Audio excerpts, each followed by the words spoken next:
একদম এ ধরনের কোশ্চেন তোমরা দেখতে পাবে এক্সামে। ভিডিওকে লাইক করো তাড়াতাড়ি একটি।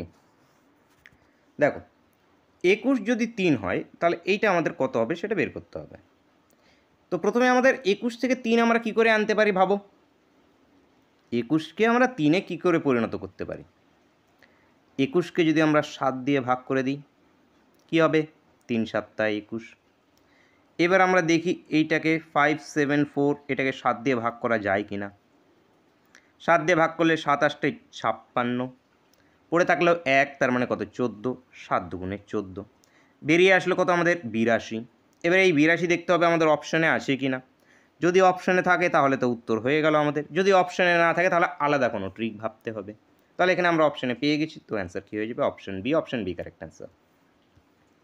নেক্সট কোশ্চেন, নিচের দেওয়া শব্দগুলি ইংরেজি ডিকশনারি অনুযায়ী সাজাতে হবে আমাদের।